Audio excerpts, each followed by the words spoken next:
For this afternoon and tonight, a significant winter storm, including heavy snow with limited drinking.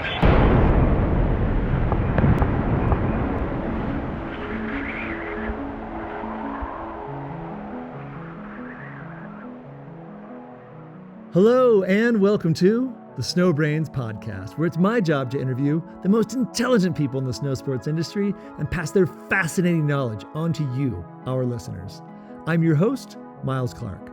I'm a professional free skier, a mountain guide, an Alaska heli ski guide, a UC Berkeley molecular cell biology graduate, the founder and CEO of SnowBrains, y justo salí de Argentina, porque mi papá está enfermo. Fue mi temporada 14 allá, y no fue una temporada tan buena, pero me divertí igual. No hay otro lugar como Argentina. La onda, la gente, la comida, para mí es otro un mundo mágico, un mundo distinto, un mundo sin igual. Gracias, Argentina. Today's episode of the SnowBrains podcast is brought to you by Club Med. Escape to one of Club Med's more than 20 mountain resorts in Europe, Japan, Canada, or China, where you'll find world-class skiing and snowboard terrain, exceptional service, and endless adventure. With their all-inclusive packages, you'll get everything you need for an unforgettable ski vacation, all taken care of. Lift tickets, ski and snowboard lessons for all ages and ski levels, gourmet meals, lively après-ski activities. Visit www.clubmed.us, call 1-800-CLUB-MED, or call your travel advisor today. My guest today is Paige Pagnucco. Paige is the new director of the Utah Avalanche Center, whose mission is to keep people on top of the greatest snow on Earth by providing avalanche forecasting, education, and awareness throughout the state of Utah. Hello, Paige. Welcome to the show. Thank you so much for being here. How are you today? I'm doing great. How are you doing? I'm happy. I'm happy to be talking to you. It's sunny, summer. And I always ask folks, just because I think it's an interesting little line of questions and a good warm up. When did you ski last? June 9th. Oh, and, nice. What'd you ski? Very specifically, just locally up out of Tony Grove, which is up in the Logan zone. Okay. June 9th is my twin daughter's birthday. Whoa. And so we always go skiing on their birthday, and it's usually pretty horrible, but it's a fun time to get out. How old are they? They're 19. Oh, damn. All right. They're strong. Yeah, they're fantastic skiers, and it's a good tradition. I hope we can keep it going for a long time. Oh, me too. That's terrific. How many days did you ski last year?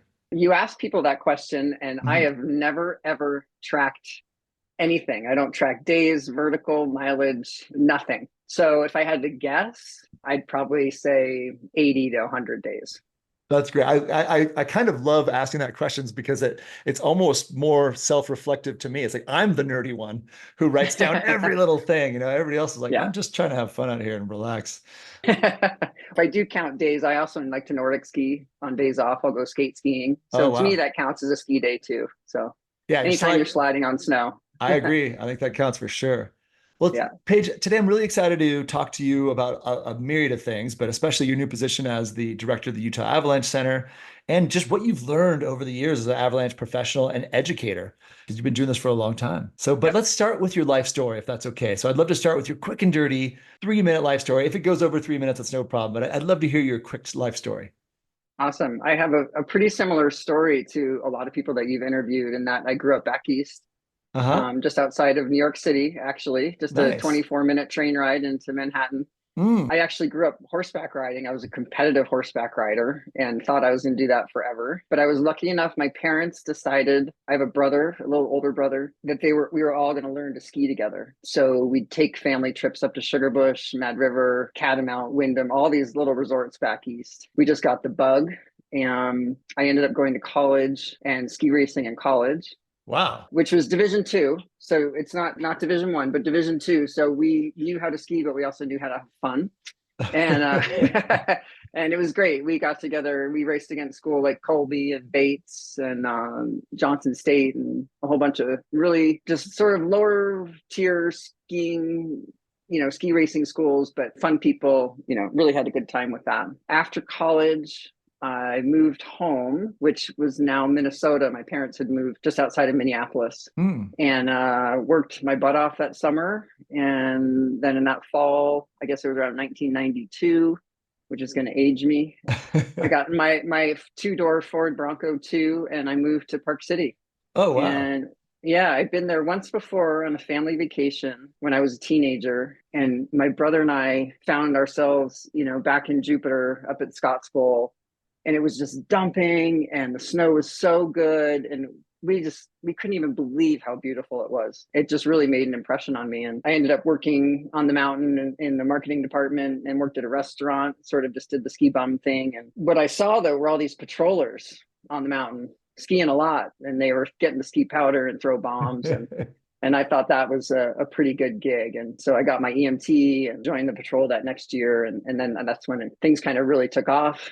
Got involved with mitigation work, rescue dog work, avalanche education, got all my certifications, and then landed in Logan about 21 years ago. My husband, Toby Weed, is also a forecaster, and he got a job here forecasting for the Utah Avalanche Center. So we've been here for 21 years. We've raised our family here. And when we got here, I started working for the nonprofit, just doing some fundraising. And then as the years went on, just did more and more work, running programs, developing programs, helping with the forecasting program.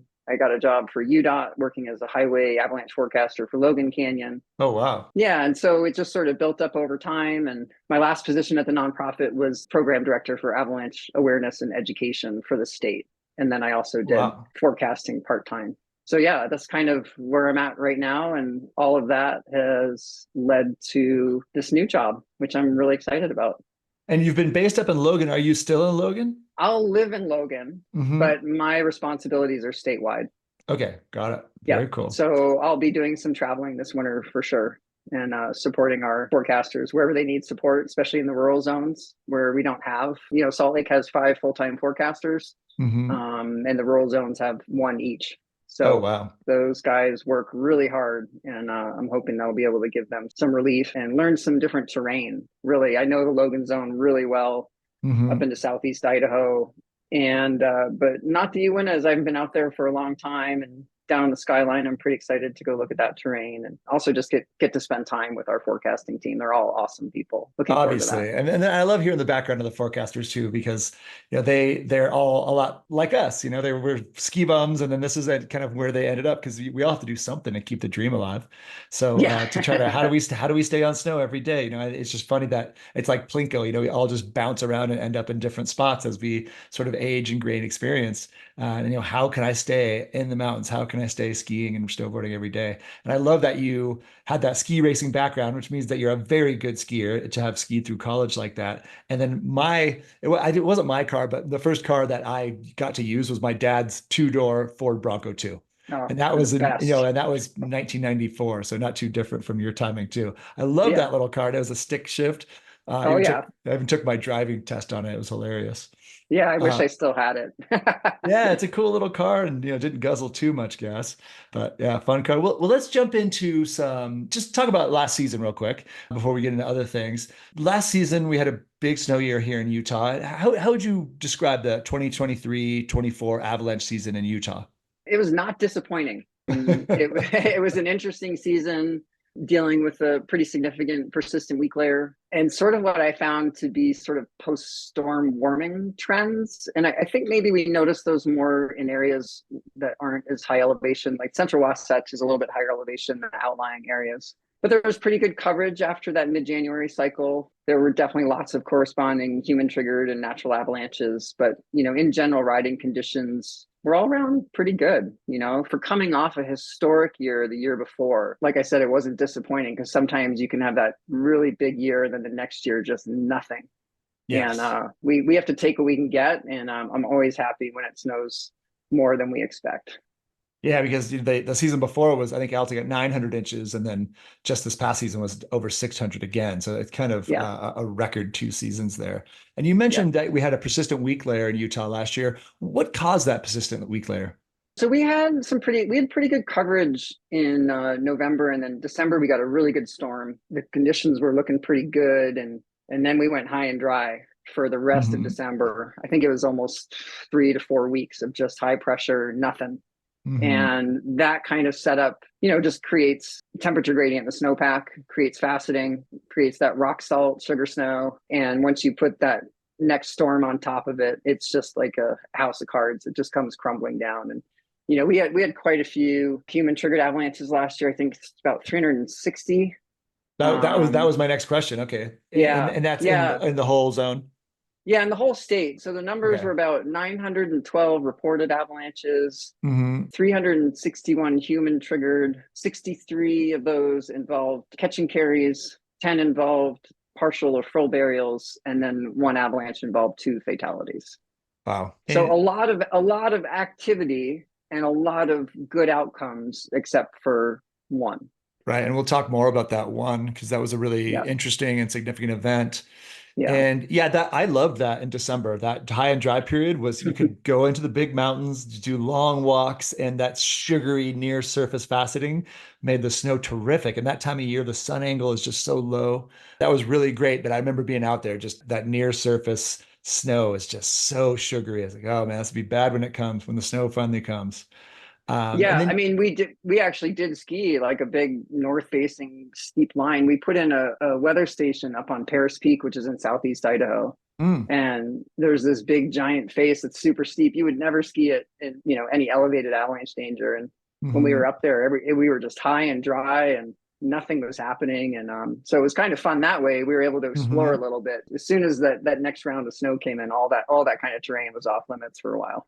Yeah, that was the most explorer based. I don't know. I want to say explore. That's the most explory I've ever been in Utah. Yeah. I was like, wow, it's kind of a green light everywhere right now. Let's just go walk around. So exactly. I knew it wasn't a great setup, but we can't control the weather. And I really enjoyed that. Yeah, you got to take advantage of it and not worry about having good conditions, but get out and explore, just do different things. Absolutely. And I love December. That's my favorite month to ski. Those cold, dark, short days are just terrific. So you mentioned 360 or so human triggered avalanches in Utah last year. Do you know what Utah averages annually on human triggered avalanches? I looked back and it's pretty relative. And let's see, in the year previous was about 399. So that was right. We had more snow 2 seasons ago. The year prior to that was about 221. 247, 314. So, it's always going to probably, I didn't see any number below 200 and I haven't seen a number above 400, but it's really, the more it snows, the more avalanches we have. And those numbers kind of correspond to that. So 23, 24 was was on the higher end. Do you know which year might've been the biggest?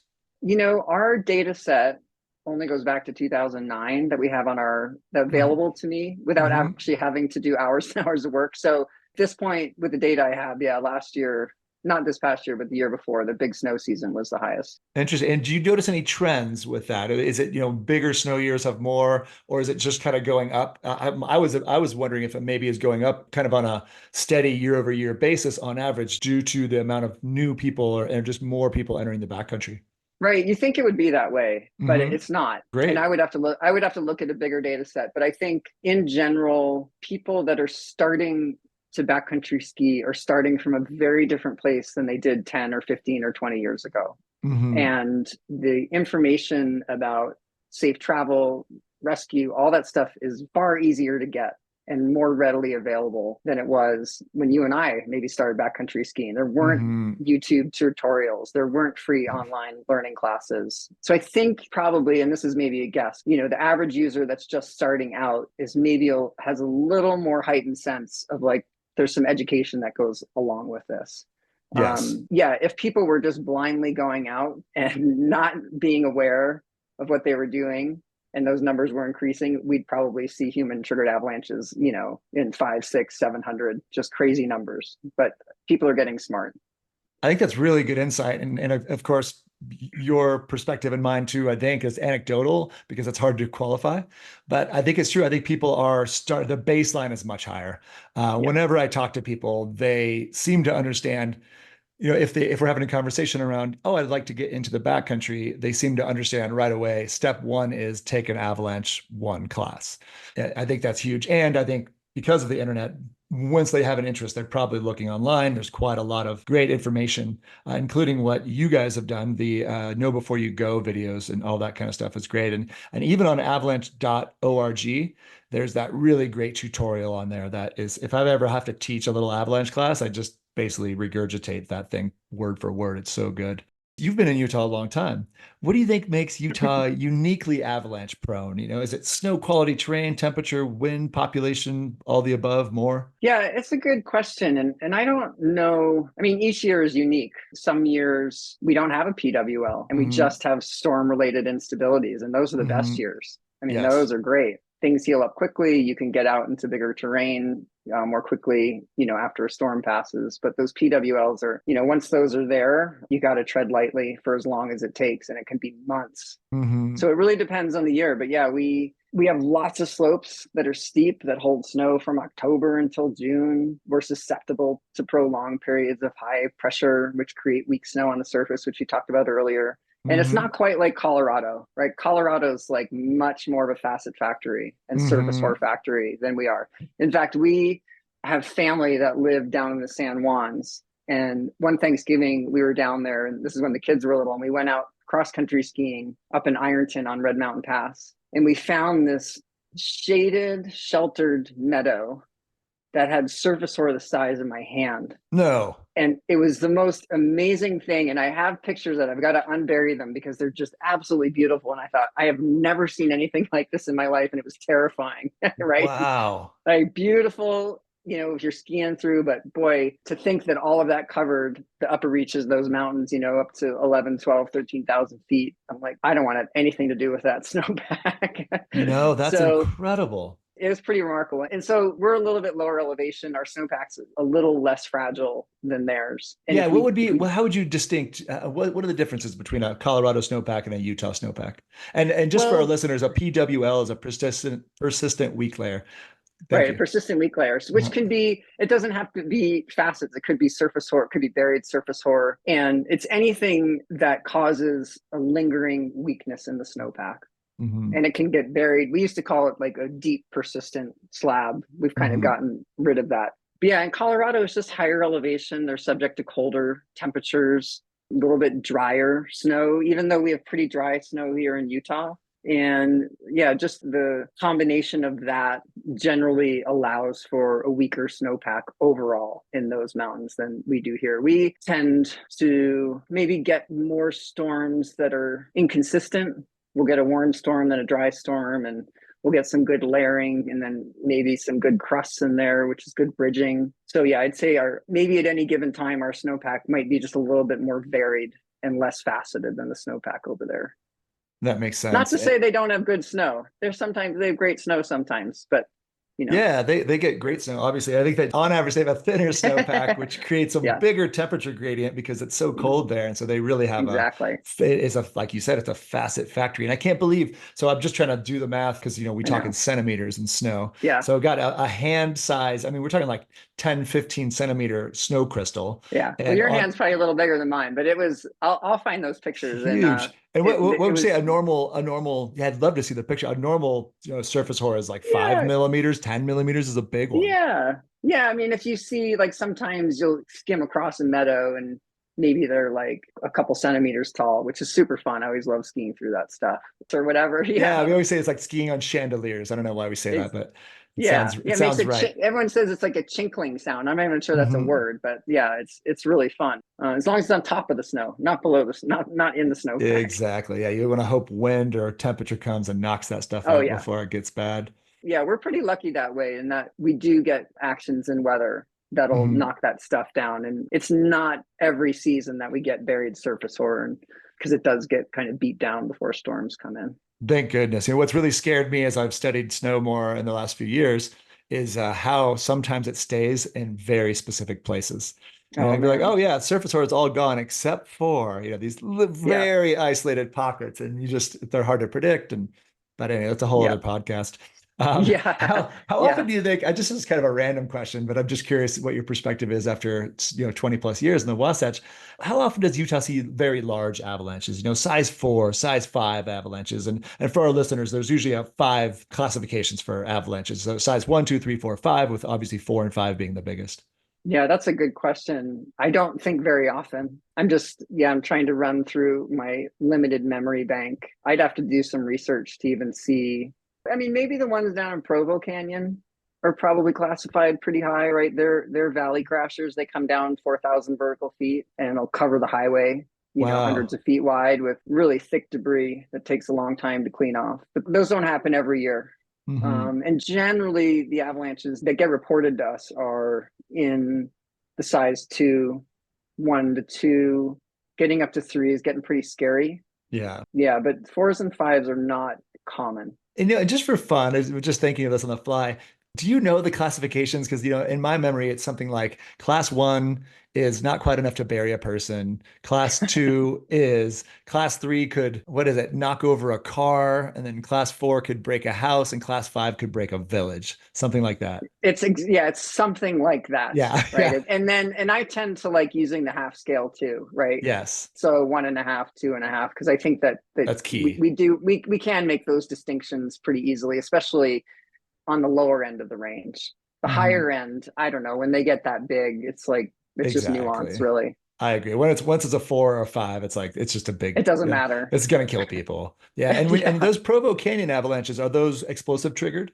some of them are. Okay, Yep. and some of them are But some of natural. some of them are natural too. Okay. I think last year, and again, I might get it quite wrong, but sometimes they'll get a little bit more warmer temperatures, Hmm. so a little bit heavier density snow than just a couple miles up in Little Cottonwood further north. That can have a much larger impact on if they've got a weak setup, then they don't need too much more snow. And it's really high exposed terrain up in those starting zones. There's a lot of wind Yeah. that affects it. And there's just not much holding it together. It's Mhm. not somewhere that people ski regularly. There's, not a lot of Good. anchors. It's a lot of rocks. So yeah, those guys with UDOT, it's a tough job for them because they do get to ski a little bit, but most of the time they're dealing with these big ugly paths that no one wants to ski those things. So No, and I want to talk more about UDOT later, which is the Utah Department yeah, of Transportation, because what they do is incredible. yeah. I don't know where else in the lower 48 for sure that has such a challenging setup. Really quickly, and I don't know if I looked this up and there wasn't great numbers. How many avalanche fatalities does Utah average per year? Oh, I think we're down again. I'm going to butcher a little bit. It's 2 point something. Okay, Um, per year. and 20 years ago, I think it was upwards of 4, maybe high 3 point something. Wow, what do you think might have Um, lowered that? Education, Hmm. basically, that's what it boils down to, right? 20 years ago, like I said, the things weren't available to people, and also people didn't know that they had to have transceivers and shovels and probes. Hmm. And we've just spent so much time and energy beating it into people's brains that those are non-negotiables, and Hmm. not just having them, but knowing how to use them effectively. So I think I'll sound like I'm bragging, but the UAC, and there are lots of private providers in Utah that provide avalanche education. Hmm. I think the number of those have increased. So just Right. the availability of education, making it more mainstream, seeing a lot more on social media, seeing a lot more YouTube tutorials, and also regular media, right? We're on TV all the time, we're on radio all the time, we're in the newspaper all the time. And so the Hmm. availability of information is there. You can't say that you didn't know. Yes, yes. And there's for better or worse, a little bit of public shaming around it now too. If you see someone out in the backcountry without a backpack, I'll say something, say, hey man, you need to have the gear out here. So I think there's even on a grassroots level, people are out there, and maybe shaming isn't the right way to open this, but basically to help educate even boots on the ground. I think even just individual human beings, if they see someone else, like, hey man, you need to have this gear, and people don't want to be that person that doesn't have the gear now. So I do Right. think that And you're right. And that's a huge drop, right? You're saying from around 4 to around 2 avalanche deaths per year, to drop it by 50% is huge. yeah, with a 20-fold increase in users about, right? If you look at sort That's of outdoor equipment numbers in terms of sales, that's what we kind of yes. base it on. It Hmm. is, and it makes us know that we're moving in the right direction. And Hmm. I want to say it's not just skiers too. Like we're sort of non-denominational in terms of who we speak to. And talk about getting shamed. We spend a lot of time in parking lots. Like just that's great. Right. Like, because a lot of what we've done in the past, and for a lot of our regions, obviously not in the central Wasatch, but out in more rural zones, we ride. We have sleds and we go out riding, and sometimes we ski, sometimes we just ride. But we meet up with people in the parking lots all the time. And just to see over the years the transition from people going out, like you said, with nothing on them except a can of soup, right? And now I'm so impressed when I watch groups come in or go out and they're fully decked out, airbag, beacon, shovel, probe, helmet, radios. It's the cool thing to do now, to be completely prepared. And I don't think it's shaming. I think it's just sort of catching up with the times and people understanding that if they're going to get involved in these kind of activities, that's part of the investment they have to make. It's not a free sport. Anything in the backcountry we think it's free because we're not buying a ski pass. But the reality is there's an investment. There's an investment of your money and your time. And you really have to be able to make those investments if you want to go play in steeper terrain. If you want to play in the meadows, you can do that all day long. I have no problem with that. But if you want to move through avalanche terrain, you have to be willing to make those investments. Absolutely. And I think the way human beings are created in this day and age is when you put money into something, you start to take it seriously, right? It's, put your money where your mouth is, right? So you're like, wow, all right, I just invested, a few $100s or a lot more than that now just to get this gear. Like I need to take this seriously. What are the other options, avenues? Let's get educated, all of that. And you mentioned, the basic requirements being beacon, probe, shovel. When do you think avalanche airbag backpack might become the fourth piece of those required gears? That's such a good question. I don't know. I have one and I wear it sometimes. And if you ask me why, I couldn't answer you. I'm a pretty low risk person. I'm pretty conservative in my decision making. I would like to be able to do what I do for a very long time. And I have goals outside of the snow world as well. So I don't take high risks. I don't ski an avalanche terrain or ride an avalanche terrain when there's elevated avalanche danger. I don't need to. But I think if you're a person who's high risk and you're fully aware, that should be required for you because you're just walking a tightrope the whole time. Who knows which way you're going to fall, but you better be prepared either way. That's a really good way to put it. I've actually not heard anybody say it so eloquently. So thank you for that. And I think that's something that should resonate with our listeners. Because it happens, if you're a professional athlete or if you're filming or something, I've been on top of mountains talking with my partners saying, hey, there is an avalanche risk here. This is definitely not going to slide. There's a chance this slides. Do we want to take that risk? And then, when we ski it, we have to say to each other, look each other in the eye and say, yes, I'm willing to take that risk. And if you're in that boat in any way, shape, or form, the airbag backpack is huge. And when I work in Alaska, we require everybody who skis with us to wear the avalanche airbag backpack. Yeah. I mean, I would think in those commercial settings, obviously, that's a no-brainer. It probably is an insurance thing, honestly, right? Yeah. Like I bet the insurance companies are giving you a much better rate if you can guarantee that nobody will ever ski for 1 second without one of those. And it's also the type of terrain you're in, right? I mean, I haven't skied up in Alaska. I've been there, but I haven't skied. But the terrain is, you're above tree line most of the time, and the airbags, that's when they work. But there's places, a lot of places in Utah where, they may work, but you're going through those trees. So, I haven't heard of an airbag that's rip proof yet. So, based on where you are, and if you're going to be in big open terrain and you think you're not going to bang into anything on the way down, and the airbag can do what it has time to do what it's supposed to do, right? Because it's not just an automatic. I don't know. I think people might have this misconception that you pull the trigger and all of a sudden you pop to the top. Yeah. But it actually takes time while you're moving through the snow, while it's flowing down the hill, for you to come slowly back to the top. It's not an instantaneous thing. So there's a lot of things that have to go right for airbags to work well. And I think they're an amazing product. Hopefully they just keep getting better and better. Not required yet. I'd rather someone make conservative decisions than wear an airbag. No, that's a great point. But I think I want to underline what you were saying about the airbags in the end, that they're not automatic. They don't just automatically go off. You have to pull them. And I got caught in my own slough in Alaska in April. And it was, and slough is a small avalanche. and I got to tumbling, and I really wanted to pull my avalanche bag, and I really tried to pull my avalanche bag, and I never even got my hand on the handle, because as I'm tumbling and getting snow, in my mouth and all over me and down my jacket and waving my, pushing my arms around, I really wanted it and I couldn't do it. So it's not just something that's going to happen. And even if you want it to happen, it's not automatic. So I think that it is good for people to understand that the better way to stay out of avalanches would be to lower your risk, because the bag is not a sure thing.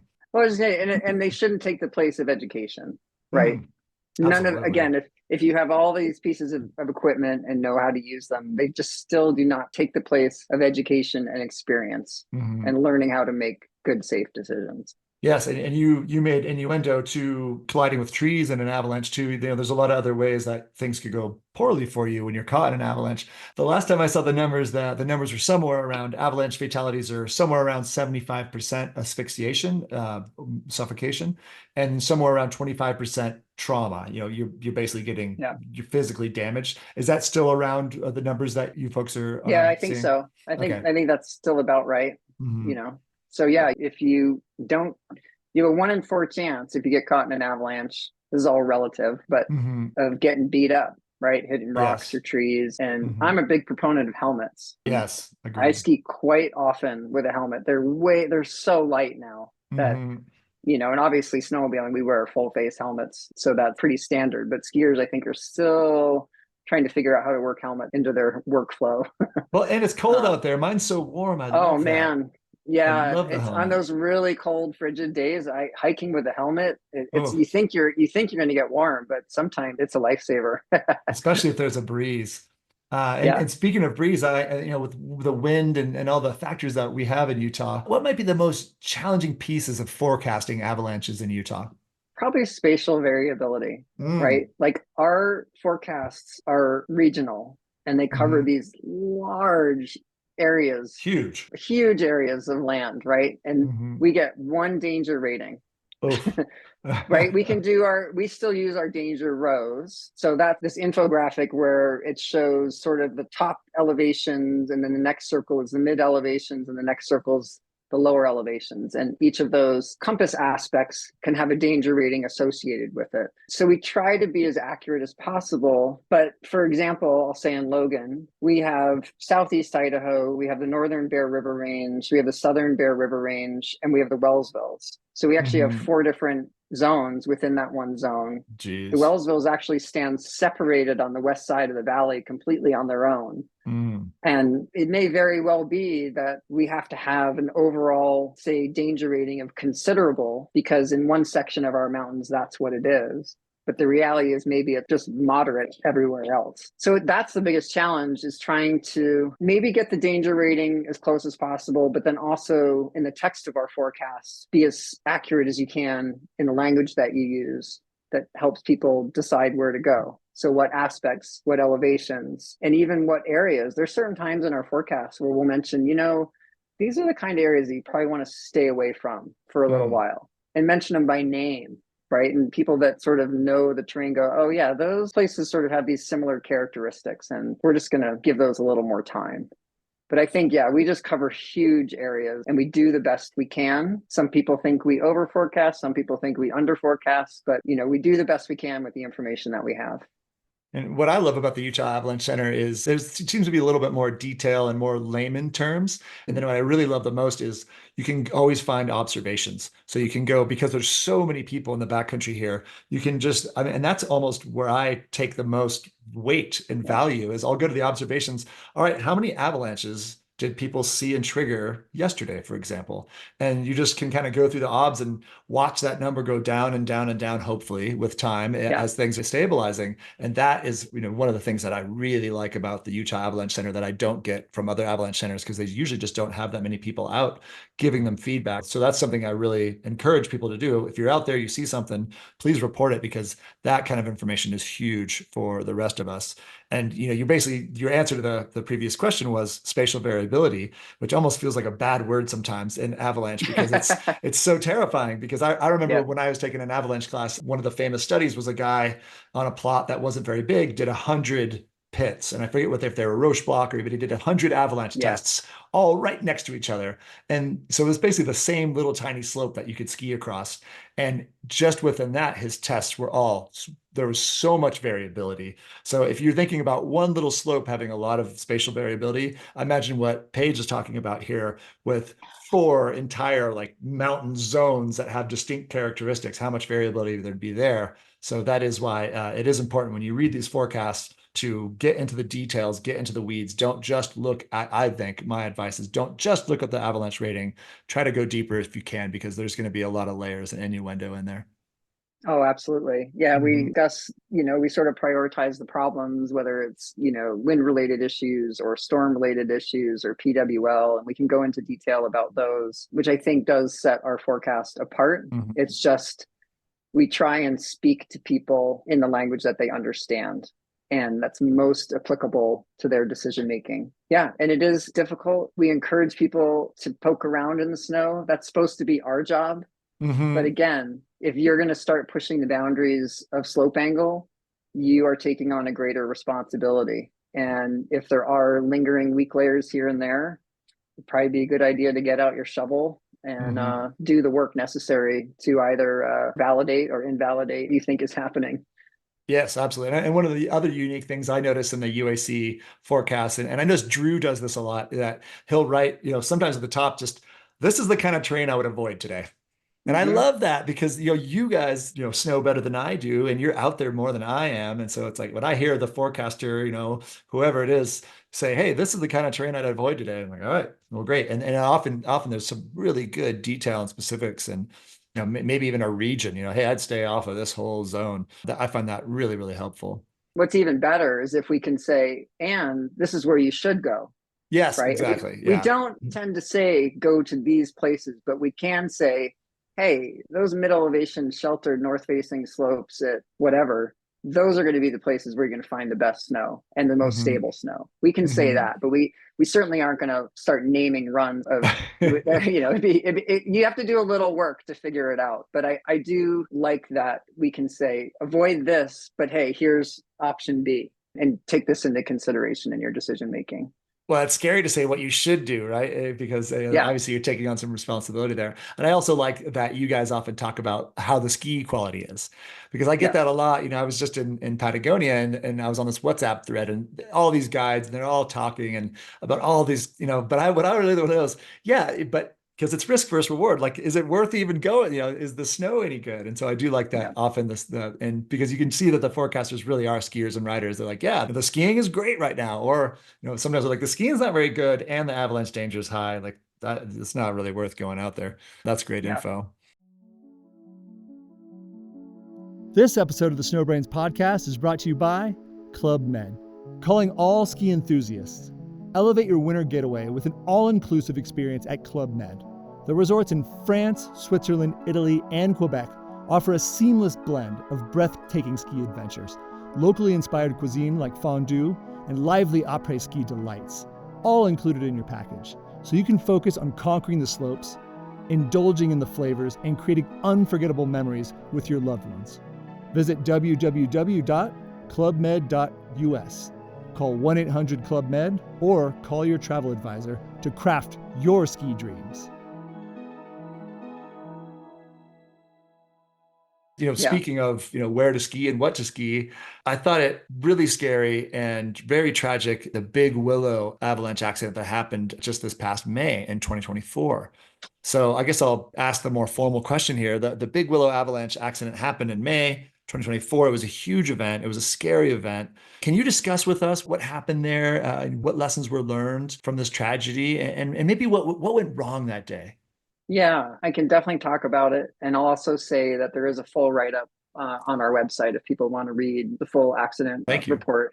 And I always say when I talk about it that we really appreciate that the surviving member of that party, we're so grateful that he shared so much information.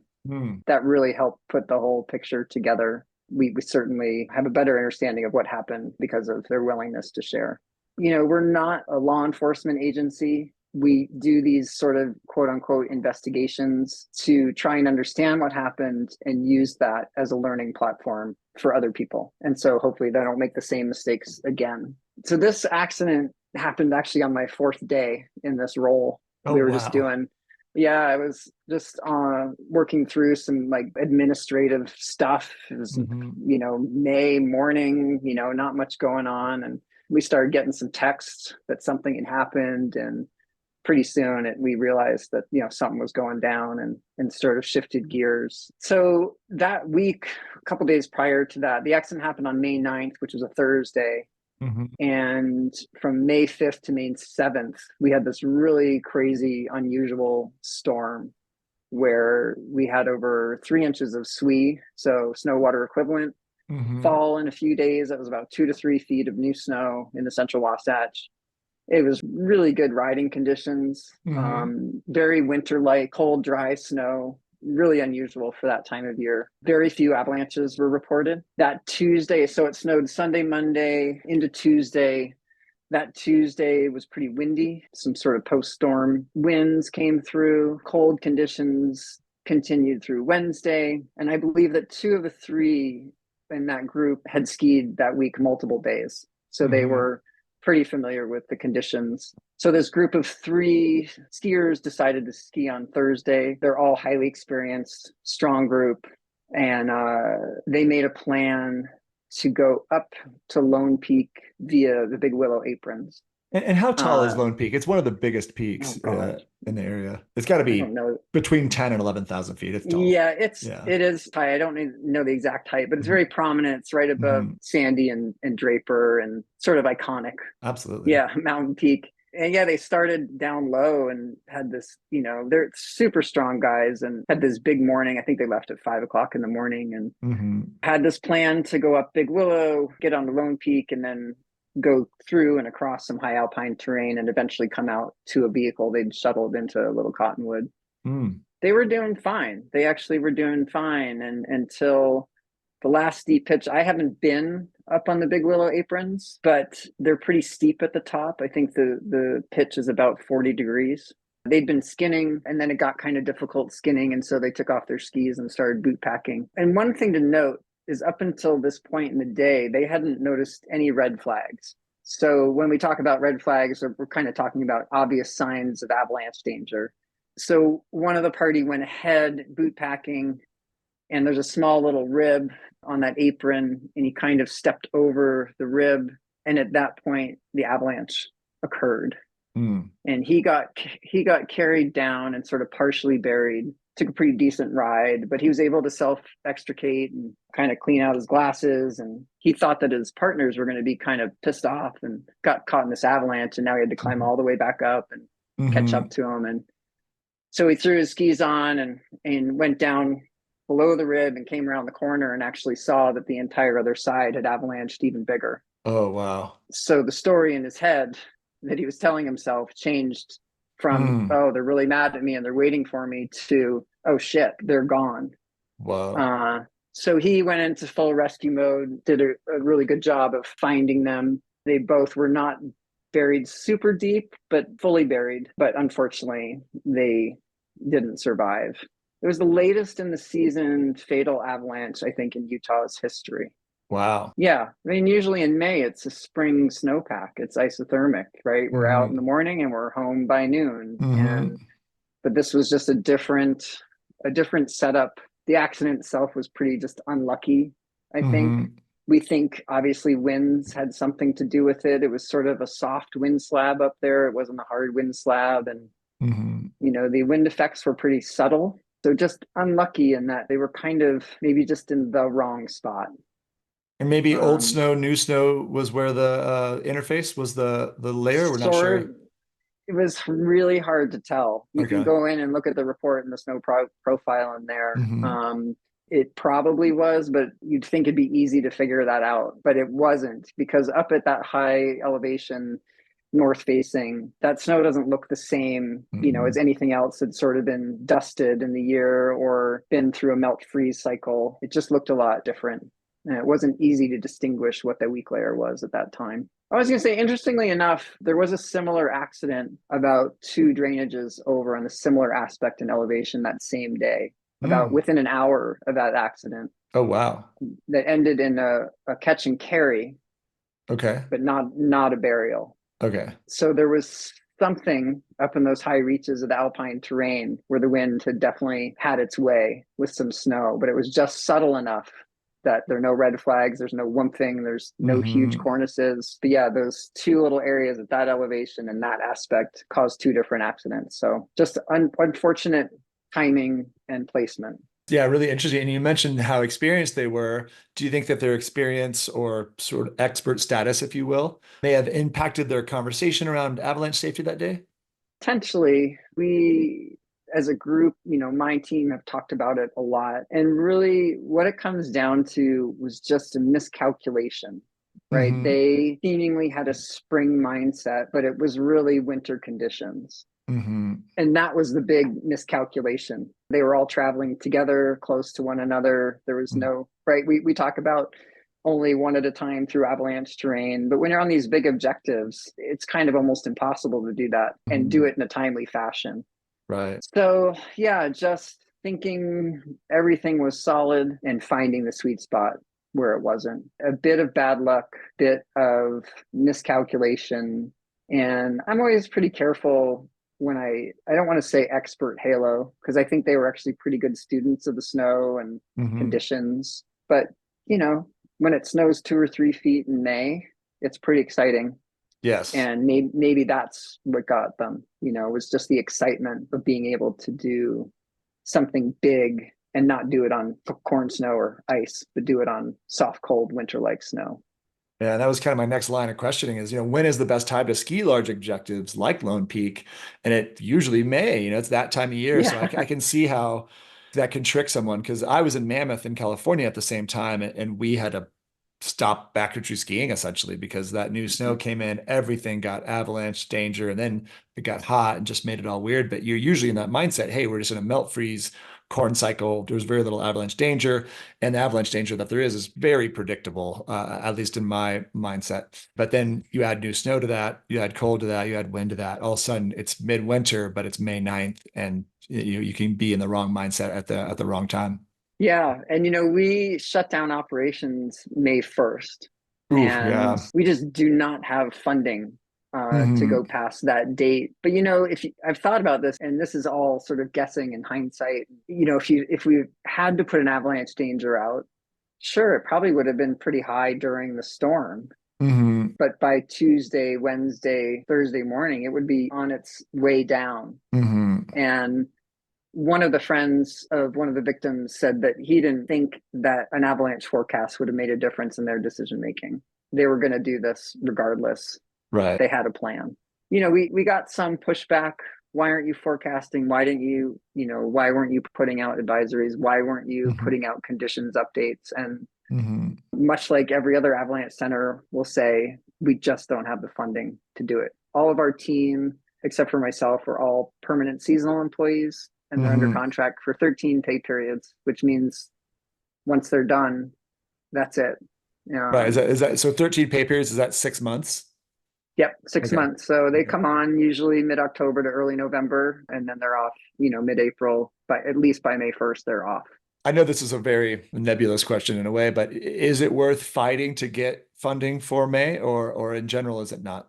I think it just depends. This was a really unusual storm. We usually don't have, by March here, people are off mountain biking and golfing and oh yeah, they're moving on, right? They're moving on. So it's a good question. It's something we'll think about and talk about as a group. But yeah, if we can, our core mission is to do the works that's necessary during the core of the winter, right? When most people are around and getting out in the backcountry. If winter shifts, right, and we start seeing it continuously, maybe starting later and ending later, maybe our forecasting season has to shift. But that May storm right now was an anomaly, and we'll just have to see down the road if that's something that we need to think about and try and make an ask for more funding for that. And anytime you're talking about funding and the situation you're in, you're trying to do, where can we do the greatest good? And, just for example, I have a chart up right here, the Colorado avalanche fatalities by month from 2013 until the current day. And the numbers in December, January, February at peaks, comes down in March, down in April, and in May, There's been one in Colorado. Yeah. So, and Yeah. then June, Almost July, non-existent. August, yeah, it just ends. In June, there's been zero, and all the other months, zero in the summertime. So it's just, that is a tough argument. But I do see why you got pushback in that specific situation. But again, that was a very specific situation. So, Yeah, and also when you have people, these weren't just, yahoos going up, and mhm, skiing a closed resort, or these were right. experienced ski mountaineers who understood risk. They understood sort of the avalanche game. And when you go into terrain like that, regardless of the risk, you have to have the skills to Mhm, perform rescues, to perform first aid, basic life support, all of the above. You are going into places that very few people go. They're hard to get to. Luckily and unluckily, Big Willow Aprons was easy to access by helicopter, but we had weather involved on that first day, which delayed the recovery until Friday. But when something happens, I think there, especially in the Central Wasatch, because there's such connectivity, right? You can just pick up your phone and call yeah. for help. Yeah. But I operate in a different way because most of the time I'm in rural zones. We've got nothing. We have spot units. And so Mhm, if something goes wrong, and this has to be part of your calculus in determining plan for the day, how do we get out of here? What are the resources available to us? If even if someone, twists a knee, it can become a, life-threatening situation pretty quickly in the middle of winter. absolutely. Well, that was one hell of a fourth day on the job, Paige. Yeah. I'm Yeah. glad that you obviously were ready for it, but that's a hell of a fourth day there. But I'd like to learn a little bit more about your new position here. So this is your first year working as a director of the Utah Avalanche Center, and congratulations. It's Thank you. huge. It's a big deal. And I'm curious, what are the duties of the director of the UAC? What's your day-to-day look like, and maybe the whole package? My main responsibilities are to provide direction to the forecasting team. Mm, So, provide direction, provide support, provide funding, get them whatever they need to do their jobs safely. And I work with the nonprofit closely to make sure that that happens. I'm still, I've been in the summertime, so I've been doing a lot of sort of onboarding, sort of federal Forest Service tasks and things like that. And hmm. now we're just starting to get into the part where the operations start. So I'm pretty excited about that. I don't mind doing the bureaucratic administrative stuff, but we'll start getting people back in town in the next month or so, just start moving into a new phase. Yeah, I'm excited to work with everybody. I mean, I've been working with them for years, Hmm. but in a different capacity. I'm just excited to get to know everybody better, figure out what their needs are, how I can support their forecasting, whether they're in Salt Lake or in one of the rural regions. There's a lot that goes into my job, and then also just the running of the Avalanche Center. Hmm. And I think, a lot of people, we are a Forest Service agency, but we're also a partnership with a nonprofit. And we have this amazing team of people, forecasters who are amazing. We have staff who are amazing. We have interns, and we have a board of directors. And all of those people are completely 100% committed to our mission. And that makes the biggest difference, makes my job, not, I don't want to say easy, but everybody's on the same train going in the same direction. Yes. uh, so that's always really helpful. There's no disciplinary work needed. It's just everybody's psyched to be doing what they're doing. And I just want to make sure that I keep supporting that, making sure everybody gets paid. So, Yes. yeah. Well, people are doing this kind of work because they love it, right? People aren't trying to get rich, Oh, or trying to climb some ladder. They're there because they love the mountains. They love being in the snow. yeah, it's very true. We have, I didn't count it up, but loosely, over 150 years of forecaster experience on our Wow. team, if not more. Wow. And I have a lot to learn. I learn every year from everybody. And I think that's how people operate on our team. They're always wanting to learn more, always wanting to do better and provide a better product to the public. How many forecasters do you have? And tell us a little bit about the finances. You mentioned before the show that something like only 25% of your money comes from the feds, and the rest has to be raised in a few different ways. Yeah, so we work in two forests. So the Mhm. Uinta Wasatch Cache Forest covers most of our terrain. So we have a full-time forecaster in Logan, full-time forecaster in the Uintas, 5 in Salt Lake, and 1 down on the Skyline. And then we have a forecaster that works out of the Manti LaSalle forest down in Moab. And he has a part-time assistant forecaster who gets paid by the nonprofit. And which entity is the nonprofit? So the nonprofit is called the Friends of the Utah Avalanche Center. Got it. But we're basically the same organization. Mm-hmm. It's a public-private partnership. We're also, at least on the forecasting side, we're funded by the Forest Service, the Utah Department of Transportation, the Utah Department of Public Safety, Salt Lake County, the Division of Outdoor Recreation, which is part of the Department of Natural Resources, and the nonprofit group. So we don't just get a big chunk of money from the federal government every year. We actually have what are called collection agreements in place with these different entities that all support our mission and all help pay the bills. Wow. It sounds super simple. Super simple. Complex. Yeah.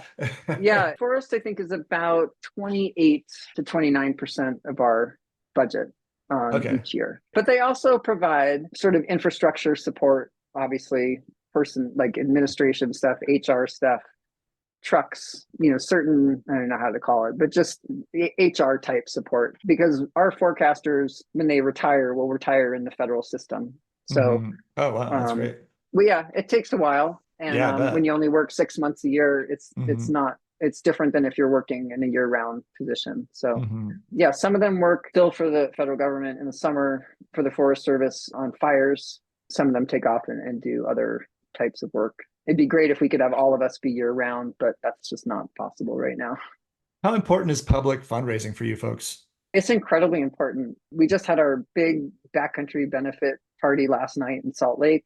Nice. I think we had probably about 1,000 attendees. Whoa. It's so fun. It's like a kickoff to winter, just a great way to start the season and kind of see everybody's face after the summer. And but yeah, at that particular event, they raised quite a bit of money. That's part of their contribution to the forecasting program. So as federal employees, we're not allowed to fundraise. We can't fundraise, but then that's why the nonprofit exists. They're there to support our mission. And they do fundraising throughout the year to not only help support the forecasting program, but just support avalanche awareness and education in general around the state. That's great. Well, please donate to your local Avalanche Center because it's critical. They can't do it without it. Yeah, I mean, we're a public safety information agency, as are all avalanche centers. And you can go find forecasts for free anywhere you want. But much like if you listen to public radio, it's the same thing. They can't do what they do without public support. So yeah, if you use our products, consider what value that has to you. To you and your life and your loved ones. To you and your that's life. Very exactly. True. So director now, you've been a forecaster for a long time. You were a ski patroller at Park City Mountain Resort in Utah. How long were you a ski patroller, and what might you have learned as a patroller that influenced your current role? That is a good question. It was a long time ago. And you did mention stories in the beginning, and this actually is a story.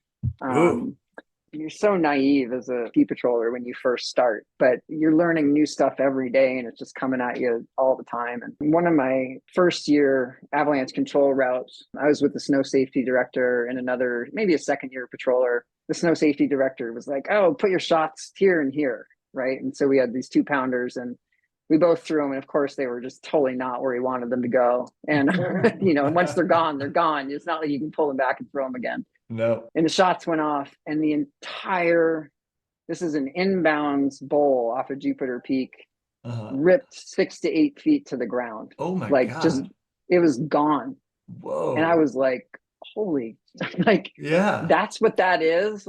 And that was one of my first experiences with seeing actually just how massive avalanches can be. And I don't want to say that was the hook, but it was so impressive that I wanted to learn more and more. And, patrolling can be what you want it to be. I became a certified avalanche instructor, rescue dog handler, led control routes. It was sort of, can either be a lot or a little. And I wanted it to be a lot and really fulfilling. So I don't know, what carries over from that other than that avalanches never are boring. There's always something to learn, whether it's a natural or a human triggered avalanche. We're all students of the mountains. We may be considered avalanche experts, but I still very much feel like a student most of the time. That's great. That's a great story because it is. There are moments in life like that really wake you up and hook you and bring you, and just you can feel it almost. that your life changed course at that moment. These breakthrough moments. I love hearing about those. So thank you for that story. Yeah, I think, obviously we didn't open that zone, right? And No, it's no more snow. if Park City, when you're on the peak, you have to go down and then take 2 lifts and then hike all the way back around. This is before McConkey's, was opened up with that lift. And so we went back around and they set shots off in a similar path and the same thing, just right down to the ground. So, whoa. Yeah, it was one of those times where it was like timeout. Like, yes. Yeah. And this is inbounds, which is crazy. Yeah. So, really, really fun experience there. I learned a ton, really grateful that I made the decision to get in my car in Park City. It really set the trajectory for my life out here. Well, I mean, and speaking of breakthrough moments, that's where it really happens. People often reach out to me and ask, how I want to live a lifestyle similar to what you're doing. How do I do that? And my advice is always the same. You need to go for it. So many people, they're trying to plan it all out and, weigh it all against, their other possibilities in life. But it doesn't really work that way. If you really want to try something, and you got to go for it. If you go all in, like you put probably everything you owned in your little car and drove from Minnesota out to Park City. And that's a big move. And, I think 90% of life is showing up. So you just got to show up and see what happens. So that's great advice. And I love hearing those kind of stories. I agree with that, but I think it's getting harder, right? Oh, it is. I could show up in October with $1,000 in my pocket and not be too worried. And the reality, that's just not realistic anymore. So I agree with the go for it attitude. But what I also tell people, because I get questioned all the time, how did you end up doing what you're doing? How did you follow that path? And I'm like, I don't know. But I kept making decisions that bettered my skills. I ended up getting an MBA along the way. Really? Congrats. Yeah, it was just one of those things where I'm like, well, these are skills that everybody should have, right? If they're going to be in any leadership position in any industry. So that's what I tell people. I go, don't just get so focused on the thing. Certainly follow that, but make sure you're bringing a whole lot to the table, more than the person next to you, because that's what's going to set you apart. And you go, oh, I can do that, right? I know that skill. I'm a good writer. I'm a good communicator. I know how to use Excel. Just even the tiniest little thing can make a huge difference. That's really good advice. And I love that. And, you're giving yourself a little bit of options, right? And I am a firm believer that options are power in this world. Yeah, absolutely.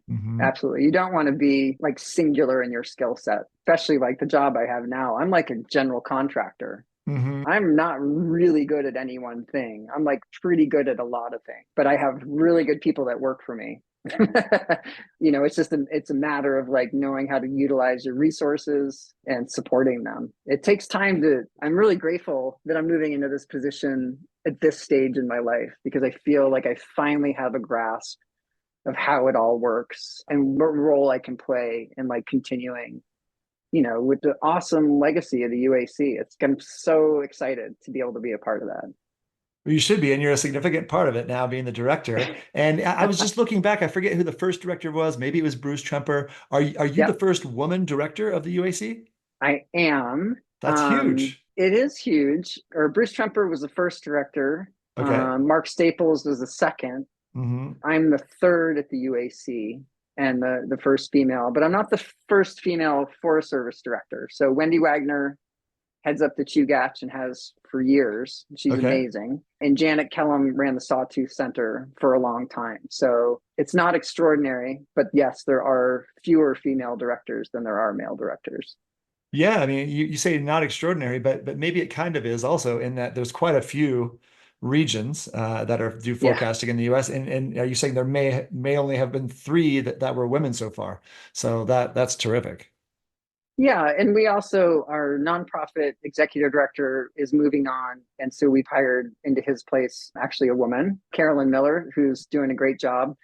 She's been onboarding all summer. So yeah, if you look at the demographics of the UAC, it's shifted quite a bit in the last 6 months, that's great.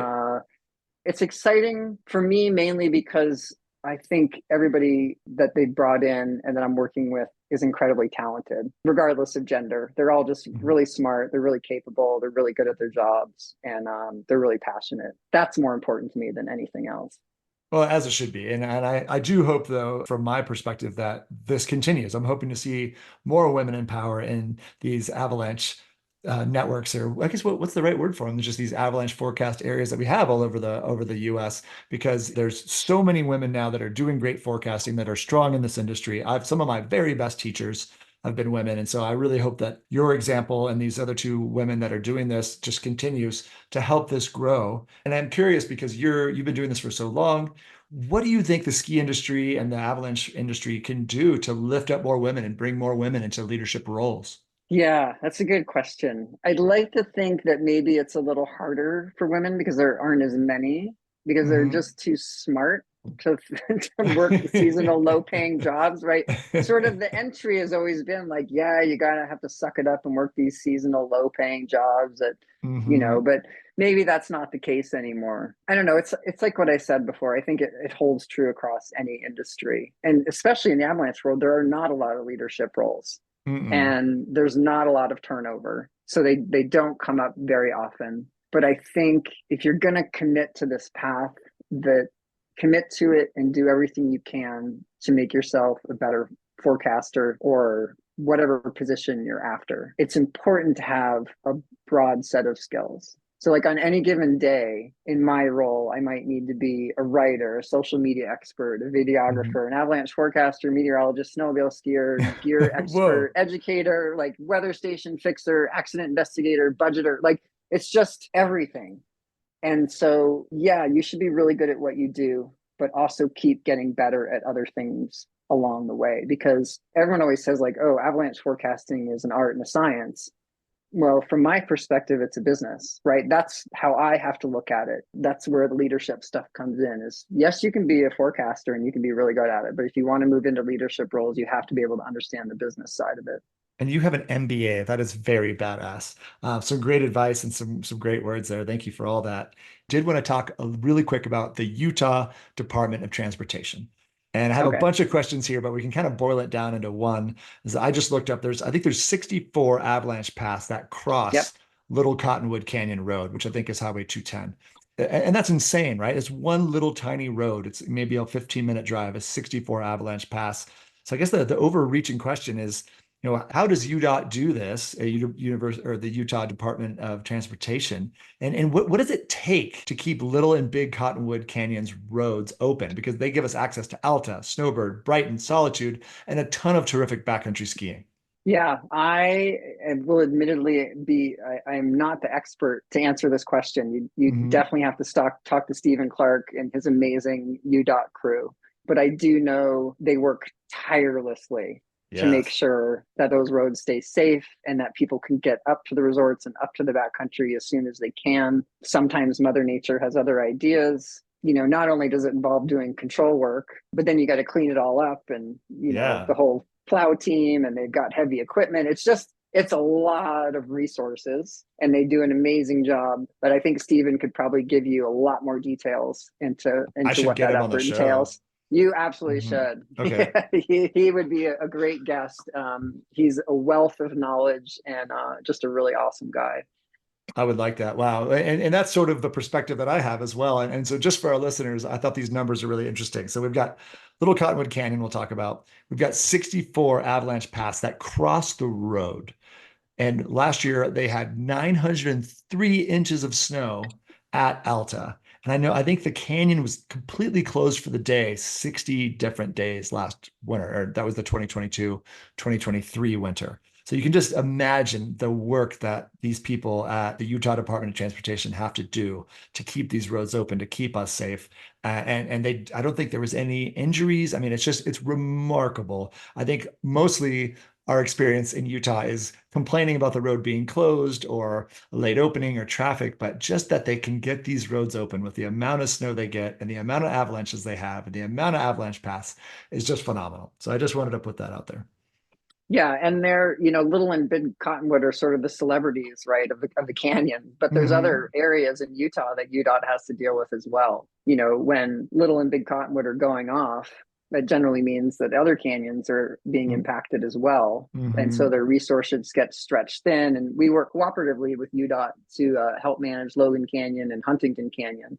which obviously aren't as, don't have as many large paths, and Little Cottonwood sort of stands out on its own, but they still have avalanches that hit the road, and it's a public roadway. So when those times happen and everything's going off, I am just always incredibly grateful and impressed with that UDAT team, because they help us out and we help them out. And things can be going off from Logan to Central Utah all hours of the day for days on end. They get the job done. Not just there's the Avalanche team, but there's also the plow drivers and sort of everybody, working their tails off to make sure that the roads are safe and people can get to where they want to get to.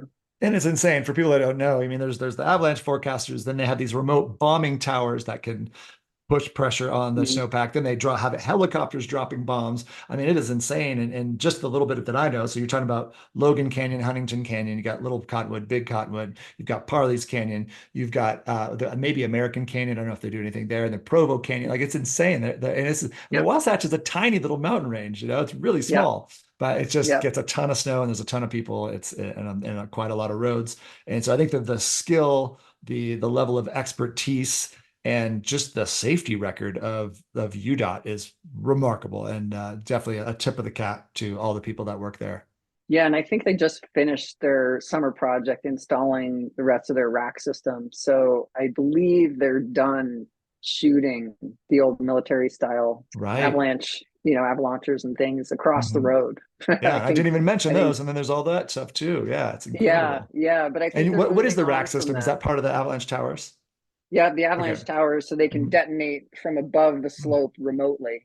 So there's no exposure to anybody. Safer. Nobody's out on skis with headlamps in the middle of the night. It's all remote detonation, and much, much safer. Well, speaking of remote detonation, all this high-tech stuff, what do you think the future of avalanche safety is? What advancements in technology do you foresee that might really impact avalanche forecasting and safety in the coming years? I'm sort of I'm not the most technological savvy person. I try to be. I try to do my best. But I look at things related to avalanches, and I think it was on your podcast where you had someone talk about new airbag designs that are coming out that are lighter and easier to use. Transceivers are talking to us now. Yes, I love the new transceivers. Yeah, I think AI is going to have a huge impact on snow and weather data collection and interpretation for forecasting. Somehow drones are going to have a larger role in rescue and mitigation. But even with all that, I always say, there's going to be all this cool stuff. I think even with technological advancements, we are really far from the day when a device is going to tell you when a slope is safe or not to ride. We're not going to have that little device on our shoulder that says go, no go. It's always going to be our decision making. That's our best technology.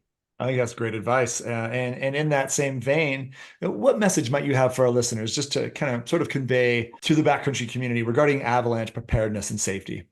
Well, there's a lot, right? And that comes with, sure, take a class and you'll get the whole list. I think one of the most important things is to always go out with a partner and always let someone know where you're going. That sounds super simple.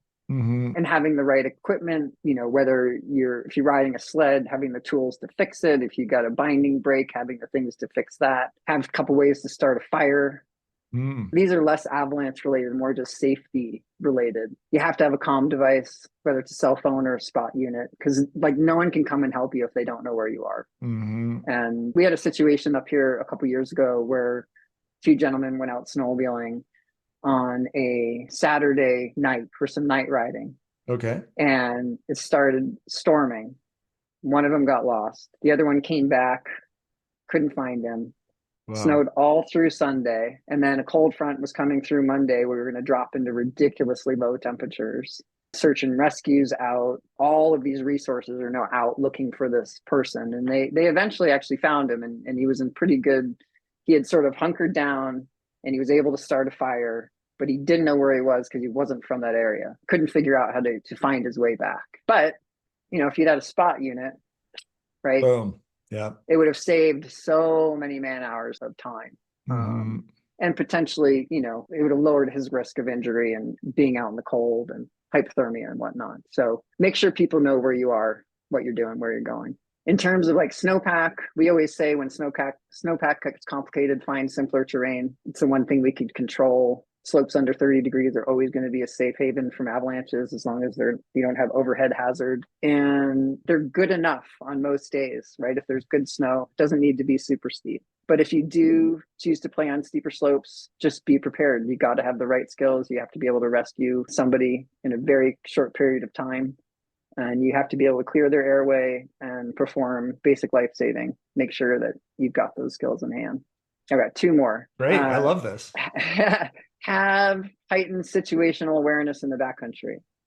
So, right, like be aware of the weather, the time, your energy, your partner's energy, etc. All these variables that go into having like a good day. And always be like mentally okay with going to plan B or C or D, or even, I don't know, I went to the trailhead once and like partner's back blew out. We were like, I guess we're not going out today. Yeah. Oh, well, like, oh, well, we'll come back another day. And it's sometimes hard to do that, right? When you, especially, if you're scarcity, like you haven't been out a lot, but sometimes things happen that are out of your control. So being in the backcountry, riding in the backcountry is a sign of a lifelong pursuit. So hopefully, all the good choices that you make are going to ensure many more days of fun in your lifetime. My last one is a little bit preachy, so you can cut it out if you want. No, preach. We're here. We're listening. But like, I just always feel like I need to remind people that what we do is a bit of a privilege. It's a real privilege. And I'm thankful for any day that I can spend in the mountains, good conditions or bad, right? A bad day in the mountains is better than your best day at the office. And, but I'm pretty conservative. I mentioned this before in my decision making. I don't take a lot of risks. I have a family that means the world to me. I love doing things with them. I love skiing with them and climbing and traveling. And there's just no line that I'd ride that's like, it's worth sacrificing that for. There's just other things in life besides powder snow, right? I want to get better at surfing in life. I want to be, do some bike touring. I want to travel, and getting to do the work I do is a privilege. Getting to work with the people I do is a privilege. And the ultimate privilege is that I get to spend time out on the snow for part of my job. And I don't take that for granted. And I just think it's a good reminder for everybody to just remember all the time that if our biggest problem of the day is that we're like a little late to the parking lot, that's a pretty minor problem in the world of problems compared to a lot of other people on this planet. So just enjoy your time out there and be grateful for it. Really good advice. I agree that it absolutely is a privilege, and it's been an absolute privilege talking to you here today. Thank you so much for joining us today, Paige. Is there anything else you want to add here at the end of the show? I don't think so. I'm looking forward to a great season. I hope we keep on the roll of having good snow years. Why not? I got no complaints. But we'll take what we can get, because even on a bad snow year, we can have fun. Just enjoy being out in the mountains. A bad snow year in Utah is like 400 inches. It's insane. So yeah, it's not too big of a concern. Yeah, it's like a record year other places. So yeah, so we got to get some perspective, and maybe this winter will bring that. So well, Paige, thank you again so very much. Have a great rest of the day, and hopefully I'll see you out in the backcountry in Utah. Yeah, I hope so. Thanks, Miles. Thank you so much for listening to the SnowBrains podcast. If you like this podcast, please share with friends and family, and please make sure to subscribe. To find out more about SnowBrains, please visit us at snowbrains.com. You can also find us on Instagram, Facebook, X, and more. This episode of the SnowBrains podcast is brought to you by Club Med. Experience the ultimate ski getaway at Club Med, where every detail is meticulously taken care of. With their all-inclusive packages, you can focus on what you love most, skiing. With over 20-plus mountain resorts in the Alps, Japan, and Canada, enjoy world-class slopes, refreshing après-ski activities, and gourmet meals, all while knowing your accommodations, lift tickets, and childcare are all included. Let Club Med take the worry out of your ski vacation, so you can simply relax and enjoy the ride. Visit www.clubmed.us. Call 1-800-CLUB-MED or call your travel advisor to plan your stress-free ski escape. This episode of the SnowBrains podcast was edited by Liam Abbott. Music by Chad Crouch. And I'm your host, creator, and director, Miles Clark.